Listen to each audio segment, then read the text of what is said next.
The debt's not going up at 2% or 3%. The debt's going up 8, 9, 10% or more.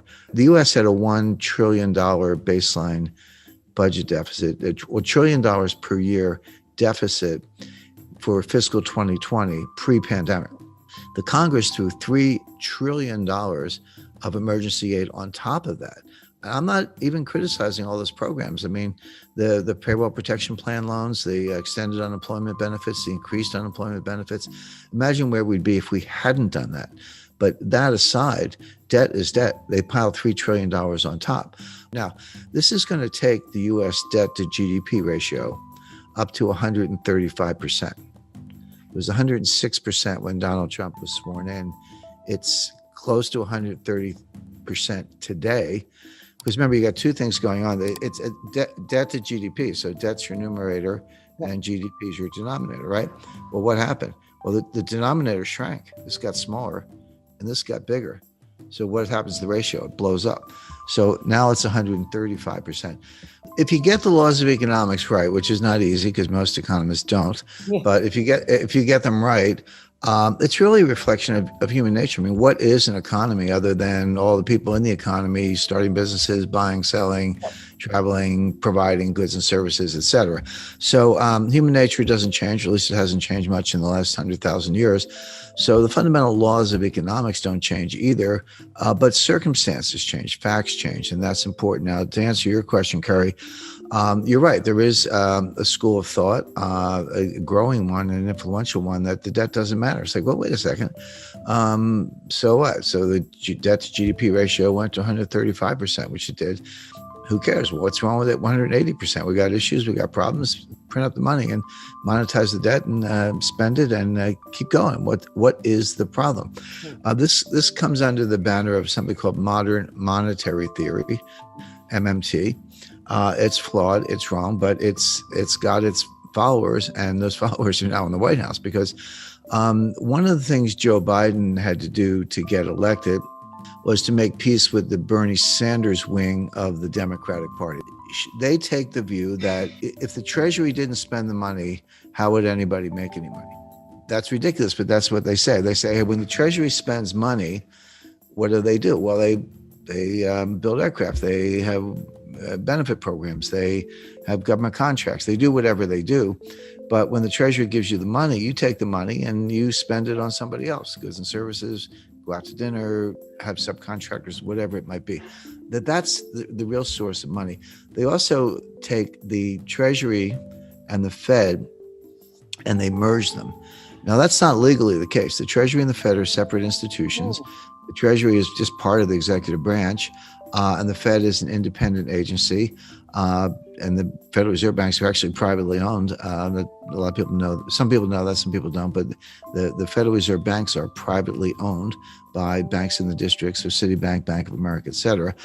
So they're completely separate. But the theorists ignore that and say, no, the Treasury needs to spend money because that's how the economy grows, and the Fed can monetize the debt. So you spend the money you don't have, you borrow to cover it, you issue bonds to cover the borrowing, and if the market wants to buy the bonds, fine. But if not, the Fed can buy them and put them away on the balance sheet, wait 30 years and collect the money. What's the problem? Who cares about the debt to GDP ratio? It's kind of a statistical abstract, but why should that stand in the way of using money to solve our problems, which are free healthcare, free childcare, free tuition, forgiveness of student loans? That's a $1.6 trillion ticket, by the way. And look, everyday readers and investors, there's no reason they should know all this stuff. This is total inside baseball. You have to be a geek like me to kind of keep up with it, but it's all coming. But what that means is we're going to test the Rogoff-Reinhardt thesis. Now, let me just take a minute to explain that. Up to a certain debt to GDP ratio, there is a Keynesian multiplier greater than 1. So the classic example is the UK was in a depression before the rest of the world. They have been hit pretty hard before the Wall Street crash. People aren't spending, they're saving.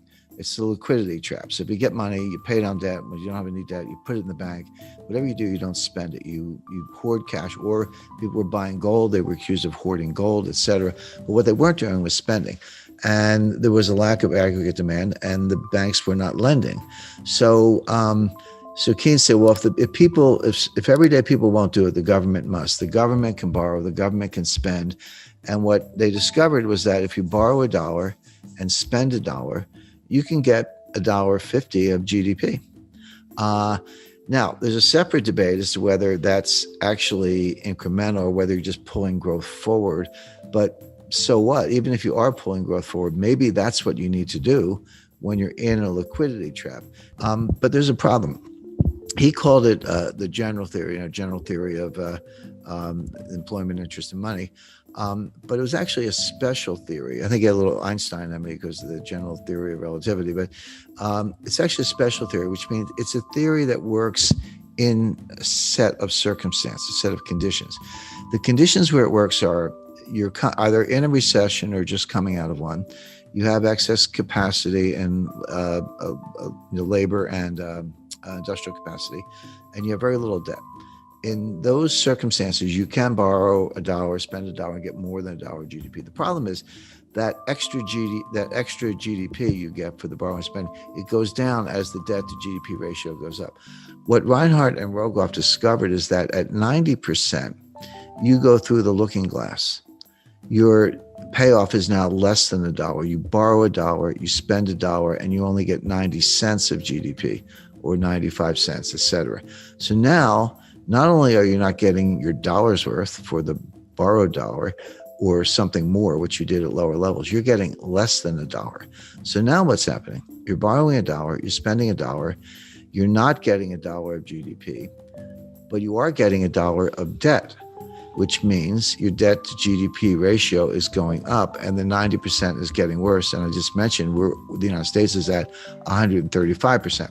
So here are your two competing schools. There's the Keynesian multiplier and creating aggregate demand with government debt, and the Reinhardt-Rogoff, more than a thesis, I would say powerful evidence that beyond 90%, it doesn't work. It goes under less than one, on the one hand. And my friend Stephanie Kelton and Bernie Sanders and Kamala Harris and the modern monetary theorists who say, no, it's all good. How could you get growth if you didn't spend money through the government? These theories don't agree at all. We're going to find out which ones work. I'll give away the answer, which is that Reinhardt and Rogoff have it right. Keynes had it right up to a point. Reinhardt and Rogoff discovered that critical threshold, that whether you want to call it tipping point or phase transition, or which physicists call it or whatever. The modern monetary theorists think the opposite, and we're going to find out. But what it means if Reinhardt and Rogoff are right, and I'm right, and Keynes was right, the more you borrow, it's actually a headwind to growth. Now you get just as up to the threshold, you got more and more and more. Oh, sorry, at a low level, you got more, but then it went down. But it's like any diminishing marginal return. You know, the curve starts very steeply, you get a lot of payoff, then it flattens out, then it goes down, but it's still positive. But at some point, it goes below the zero line and your marginal return is negative. And that's where we are.